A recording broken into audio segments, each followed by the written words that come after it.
তবে একবার ওদিক থেকে আনন্দ মীনাক্ষীকে একটা পুলিশ ড্রেস গিফট করে আর সে একটা হ্যান্ডকাপ কিনে নেয়। এখন মূলত বিষয়টা হলো দুজনের মধ্যে কথাবার্তা শুধুমাত্র ভিডিও কলের মাধ্যমেই হয়। তো একদিন হঠাৎ মীনাক্ষীর ভাবে মীনাক্ষীর ঘরে ঢুকে ভিডিও কলিং এ আনন্দকে বিছানার সাথে হ্যান্ডকাপ লাগানো অবস্থায় দেখতে পায়, তাও একদম খালি গায়ে। আর তাকে দেখে আনন্দ তো একদম হতদন্ত হয়ে পড়ে। বলতে বলতে তার মা আবার সেখানে চলে আসে। আনন্দ তাদের দুজনকে বোঝানোর চেষ্টা করে যে আরে এটা একটা অভিনয়। আর তখনই পেছন থেকে মীনাক্ষী পুলিশের ড্রেস পরে বের হয়। এইসব দেখে তাদের সকলের মাথা নষ্ট হয়ে যায়। আসলে দুজন তাদের বিবাহিত জীবনটাকে একটু রোমাঞ্চকর করার জন্য এসব করছিল। আজকের ঘটনায় দুজনেই একদম খুবই লজ্জা পেয়ে যায়।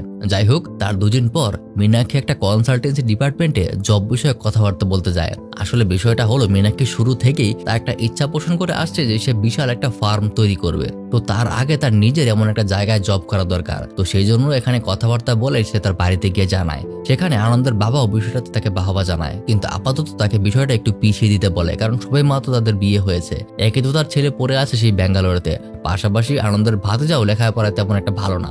আপাতত পরীক্ষা পর্যন্ত মীনাক্ষী যেন তাকে একটু পড়াশোনা করায়। তারপর আনন্দ তার রেগুলার লাইফে ঠিক হলে সে তখন তার ফার্মিং এর কাজ শুরু করতে পারবে। এই বিষয়টা নিয়ে আনন্দ অনেক আগে থেকে জানতো। আনন্দ শুরু থেকেই তাকে ফুল সাপোর্টও করে এসেছে, কিন্তু আজকে অনুমতি না পাওয়ার বিষয়টা তার একটু খারাপ লাগে। রাতে এই কারণে মীনাক্ষী মন খারাপ করে যখন বসেছিল তখন আনন্দের ছোট বোন তাকে সান্ত্বনা দেয়। পাশাপাশি তার আরো একটা কারণে মন খারাপ, আগামীকাল আনন্দর জন্মদিন, কিন্তু আনন্দ তো এখানে আসতে পারবে না, আর তারও ওখানে যাওয়ার কোনো স্কোপ নেই। তাই ছোট বোনটা তাকে বলে যে কেমন হবে যদি তাকে সারপ্রাইজ দেওয়া হয়, ওখানে তো আর তার কোনো বন্ধু বান্ধব নেই, তাহলে সারপ্রাইজ দিলে সে খুব খুশি হবে। আর এভাবেই চলে আসে পরদিন রাত। এদিকে মীনাক্ষী আনন্দর বাবা আর তার ছোট ভাতিজাকে নিয়ে ব্যাঙ্গালোরের উদ্দেশ্যে রওনা দিয়েছে। আর অপরদিকে আমরা দেখতে পাই যে আনন্দের অ্যাপার্টমেন্টে তার সকল কলিগ আজকে তার জন্মদিন উপলক্ষে পার্টির আয়োজন করে। অর্থাৎ বোঝা গেল এতদিনে আনন্দের বেশ ভালোই বন্ধু বান্ধব তৈরি হয়েছে। এমনকি দেখা যায় পার্টির এক সময় আনন্দ নিজের ইন্ট্রোভার্ট স্বভাবটাকে বাদ দিয়ে সবার সাথে খুবই মজা করতে শুরু করেছে। আর এই মজার মাঝখানে মীনাক্ষী অবশেষে বেঙ্গালুরুতে একটা আত্মীয়ের বাসায় তার বাবাকে নিয়ে ওঠে। আর তারপর রাতের বেলাতেই আনন্দের সাথে দেখা করতে তার অ্যাপার্টমেন্টে যায়। আর গিয়েই সে সোজা দেখতে পায় এসব মজ মস্তির মধ্যে একটা মেয়ের সাথে এসে ডান্স পারফর্ম করছিল। তা দেখে মীনাক্ষী একদম রেগে যায় আর আনন্দ একদমই ঘাবড়ে যায়। সে যখন তার পরিচয় দিতে যাবে তখন অভিমানের কারণে আনন্দ সকল বন্ধু বান্ধবকে সে নিজে তার কাজিন হিসেবে পরিচয় দেয়। অবশ্য আনন্দর এখানে বিষয়টা নিয়ে কথা বলা উচিত ছিল, কিন্তু সে কাউকে কিছু বলেনি। এমনকি মীনাক্ষী যখন তার সেই আত্মীয়ের বাসায় ফেরত চলে যায় তখন আনন্দ বাড়ির জানালা বেয়ে তার রুমে ঢোকার চেষ্টা করে, কিন্তু মীনাক্ষী রাগের মাথায় তার জানালাটাই বন্ধ করে দেয়। আর বোঝা যায় এখান থেকেই তার ইগো প্রবলেম হতে শুরু হচ্ছে। পরদিন মীনাক্ষী আনন্দর বাবাকে নিয়ে তার অফিস যায়, কিন্তু তাদেরকে জানিয়ে দেওয়া হয় যে অফিসের এমপ্লয়ি বাদে ভিতরে কেউ ঢুকতে পারবে না। তাই এক সময় এক সুযোগে মীনাক্ষী ওখানকার রিসেপশনিস্টের কার্ড চুরি করে তার বাবাকে নিয়ে ভিতরে ঢোকে আর পুরো অফিসটা ঘুরে দেখতে শুরু করে। এই খবর আবার মীনাক্ষী যখন আনন্দকে জানায় তখন সেও তার বাবাকে খোঁজার জন্য এদিক ওদিক দৌড়াদৌড়ি করতে থাকে, কিন্তু কোথাও খুঁজে পায় না। অবশেষে একটা লিফটের মধ্যে দুজনে একত্রিত হয়, কিন্তু কেউ একে অপরকে দেখে না। আবার আনন্দের বস যখন সেখানে উঠে কথায় কথায় সেই লিফটের মধ্যেই আনন্দের খুব প্রশংসা করতে থাকে। আনন্দের বসের মুখে তার নামে প্রশংসা শুনে এত বড় কোম্পানিতে তার ছেলে চেষ্টা করছে, বিষয়টা তার খুব ভালো লাগে। রাতের বেলা আনন্দের বাবা আর মীনাক্ষী সহ তাদের ভাতিজাকে বিদায় জানাতে স্টেশনে আসে। সারাদিনে একটা বার তাদের সাথে দেখা করতে আসেনি। আসার পর জানায় যে বস নাকি তাদের ডেডলাইন দিয়েছে, এজন্য আসা হয়নি। কিন্তু তবুও আনন্দের বাবা সুন্দরীর অফিস এবং তার বসের মুখে তার প্রশংসা শুনে আজকে তার উপর অনেক খুশি, সে তাকে বাহবাই জানায়। কিন্তু অপরদিকে চেহারা দেখে বোঝা যাচ্ছে যত বড় কোম্পানি হোক, যত ভালোই হোক, আনন্দকে নিজের পাশে না পেয়ে একদিনে তার মনটা কেমন জানি হয়ে গেছে। এমনকি ট্রেন ছেড়ে দেওয়ার একদম শেষ মুহূর্ত পর্যন্ত মীনাক্ষী তার সাথে কথা বলে না। কিন্তু বাড়িতে যাওয়ার পর আনন্দ তাকে মানানোর অনেক চেষ্টা করে, কিন্তু তবুও মীনাক্ষীর রাগ কিছুতেই ভাঙে না। কারণ এতদিন আনন্দ তাকে বলে এসেছে যে ওখানে এসে সে খুবই একা, আর তাকে তার কলিগদের কেউই পাত্তা দেয় না। কিন্তু গিয়ে এসে দেখলো যে মেয়েদের সাথে হেসে খেলে নেচে বেড়াচ্ছে। মূলত বিষয়টা এখানেই একটা ঝামেলার মতো হয়ে গেছে, যেখানে তার কোনো কিছুই করার নেই, শুধু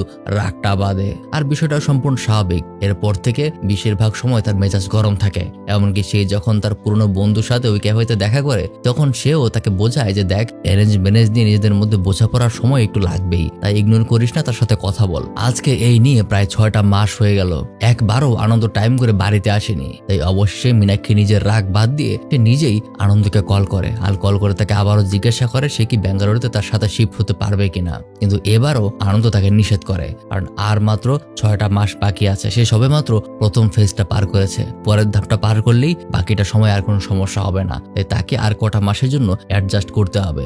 তার কারণ এবারও রাগ হয়ে এসে ফোনটা কেটে দেয়। এরপর আমরা আনন্দের ফ্যামিলি বিজনেস দেখি। শহরের সব থেকে বড় শাড়ির দোকান তারা চালায়, আর সামনে একটা বিশেষ পুজোর দিন আসতে চলেছে, তাই সেখানকার বেচা কেনাও বেশ ভালোই। এই সময়টাতে আনন্দের দাদি দোকানে এসে একটা শাড়ি পছন্দ করে, এটা সে নিতে চায়, কিন্তু জানা যায় যে একটা ছেলে নাকি এটা অলরেডি কিনে ফেলেছে।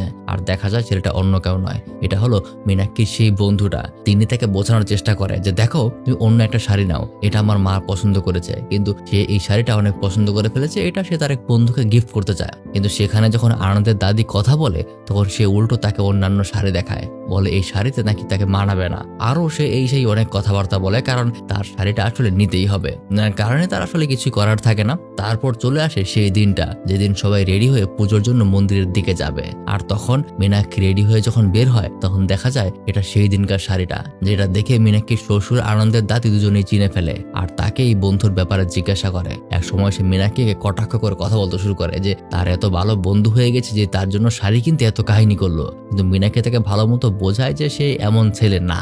আর যখন আনন্দের দাদি শুধু তাকে নিয়ে ওই ছেলের বিষয় নিয়ে সন্দেহ করে তখন মীনাক্ষী রেগে যায়, আর রাগের মাথায় সে উল্টা পাল্টা অনেক কিছু বলে ওখান থেকে চলে যায়। আর আজকে যেন তার কষ্ট আরো অনেক গুণ বেড়ে গেল। তার পাশে তার স্বামী না থাকলে কি হয়েছে, তার পরিবার তো ছিল, এখন তারাও যেন তাকে পর করে দিচ্ছে।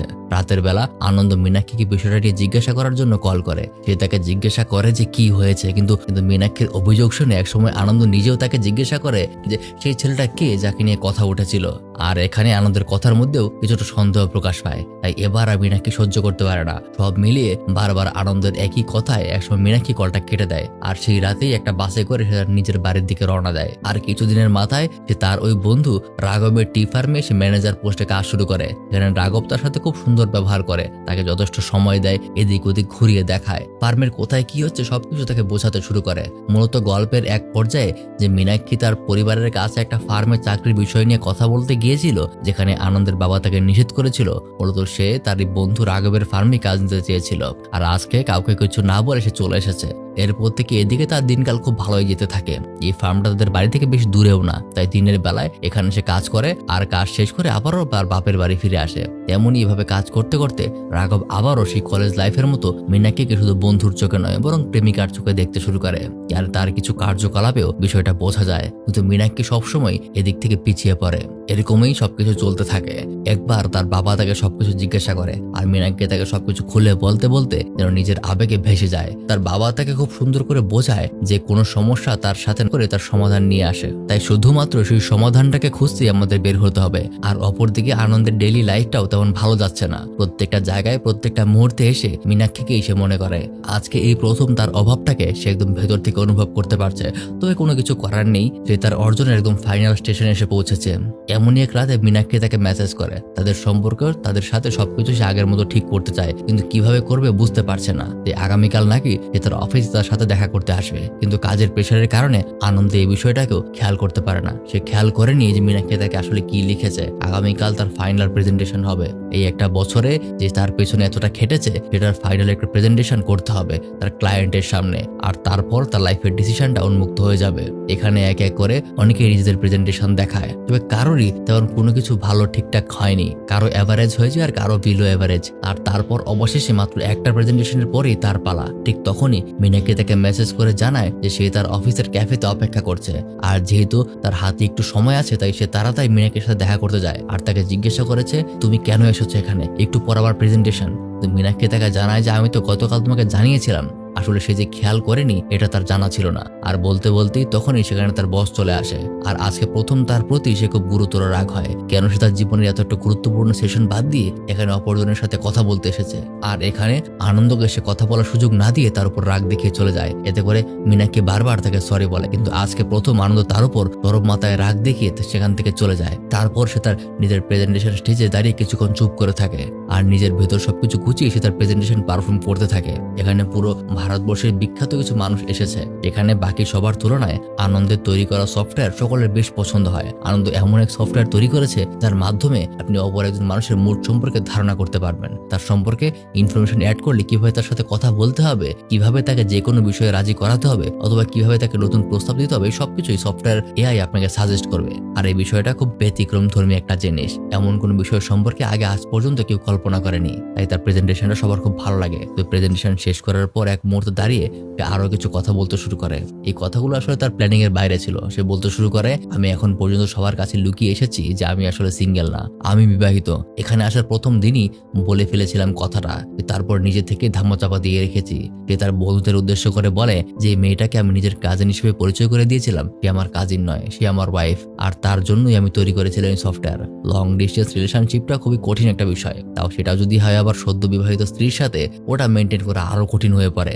আমি সবসময় চেষ্টা করেছি তাকে বোঝার, তাকে জানার, তবে মূল্যায়ন করতে পারিনি। মূলত আমার ওয়াইফ হল আমার সেই ইন্সপিরেশন, যার জন্য আমি সফটওয়্যার ডেভেলপ করেছি, আর এটা করতে গিয়েই হয়তোবা আমি তাকে হারাতে চলেছি। তাই আমার যা করার আমি করে ফেলেছি। মনে হয় এভাবে চলতে থাকলে আমি আমাকেও হারাবো, আবার সবকিছুই হারাবো। আর এই কথাগুলো বলার সময় শুরু থেকেই সে মীনাক্ষীর প্রত্যেকটা ঘটনা মনে করতে শুরু করে। কত আশা ছিল তার, তাকে সে কত কষ্ট দিয়ে এসেছে। এখন পর্যন্ত সে তাকে বুঝতে পারেনি, কিন্তু আজ বুঝতে পেরেছে। আর এই সমস্ত কথাগুলো যেন ওখানকার সকল জ্ঞানীগুণী ব্যক্তিদের একদম হৃদয়ে গিয়ে লাগে। একদম শেষ কথা সে একটাই বলে দেয় যে না বুঝে নিজের লক্ষ্যের পেছনে দৌড়াতে গিয়ে আমি তাকে যতটা কষ্ট দিয়েছি আমি আর দিতে চাই না। তাই আশা করি আমার সফটওয়্যার আপনাদের বিষয়গুলো বুঝতে কিছুটা হলেও সাহায্য করবে। আর এই বলে সে ওখান থেকে চলে যায়। সেখান থেকে নিজের বস নিজের কোম্পানির সাথে কোনো কথাবার্তা না বলে সোজা সে তার বাড়িতে চলে আসে। আর বাড়িতে এসে সে যখন জানতে পারে যে মীনাক্ষী অনেক আগে থেকে তার বাবার বাড়ি চলে গিয়েছে, তখন সে বুঝতে পারে যে কাউকে মিস করাটা কতটা কষ্টের। তাই যখন সপ্তাহখানেক সময় পার হয়ে যায় তখন সে নিজ থেকেই মীনাক্ষীকে নিতে যায় বাড়িতে, কিন্তু জানতে পারে ও নাকি বাড়ির বাইরে কোথাও গেছে। আর বাইরে যাওয়ার পর যখন আনন্দ জানতে পারে আজকে রজনীকান্তের নতুন একটা সিনেমা রিলিজ পেয়েছে, তখন তার আর বুঝতে বাকি থাকে না যে এই সিনেমা দেখতে এসে গিয়েছে। খুব ভিড়ের মধ্যে দিয়ে আনন্দ সেই সিনেমা হলে ঢুকে পড়ে, আর একদম শেষে সে মীনাক্ষীকে খুবই আনন্দ করতে দেখে। মীনাক্ষীও তাকে দেখতে পায়। তারপর দুজনের সামনাসামনি হলে মীনাক্ষীর প্রথম কথাটাই হলো, এখানে এসেছে কেন? এখানে আনন্দ আজকে তার সমস্ত কিছু খুলে বলে যে তার চাকরি ছেড়ে এসেছে। এখন চাকরি হলে হোক না হলে না হোক আমার দেখার বিষয় না, যেটা আমার গুরুত্বপূর্ণ আমি সেদিকে ফোকাস দিতে চাই, সেটা হলো তুমি। আর তার এই কথাতেই মীনাক্ষী নিজের সকল রাগ ভেঙে দেয়। দুজনের সম্পর্কটা আবারও এক মুহূর্তে ঠিক হয়ে যায়। কিন্তু এর পেছনে আরো কিছু বিষয় আছে। মূলত আনন্দের কলিগদের মধ্যে একটা ছেলে আনন্দের বিষয়টা বুঝতে পেরেছিল, আর নিজ উদ্যোগে সে আজকের প্রেজেন্টেশনটা আনন্দের ওয়াইফ তার কেরিয়ার সম্পর্কে যা যা বললো সবকিছু রেকর্ড করেছিল। এই সুযোগে সেই ভিডিওটা নিয়ে মীনাক্ষী নাম্বারে পাঠিয়ে দিয়েছিল। তাছাড়াও আনন্দের নিজে ওই সময়টাতে অনেক ভিডিও করে পাঠিয়েছে। তবে মীনাক্ষী শুধুমাত্র আজকের এই দিনটার অপেক্ষা করছিল যে কবে আনন্দ নিজের থেকে তার কাছে আসবে। আর ফাইনালি দুজনের মধ্যে সম্পর্কটা আগের থেকে আরো ভালো হয়ে যায়। এভাবেই আজকের গল্পটা শেষ হয়ে যায়। মূলত লং ডিস্টেন্স রিলেশনশিপটা আসলে খুব কঠিন একটা বিষয়। যদি আপনি এমন টাইপের মানুষ হয়ে থাকেন বা বউকে সবসময় সন্দেহ করেন, তাহলে ভাই আপনার লং ডিস্টেন্স রিলেশনশিপ করাটা আসলে কষ্টের। একটু সাবধানে থাকবেন, এমন অনেক বিষয় থাকে আপনি হয়তো কন্ট্রোল করতে পারবেন না। যাই হোক, আর কথা না বাড়েই গল্পটা আজকের এখানেই শেষ। দেখা হবে পরবর্তীতে আবারও একটা ভিডিও নিয়ে।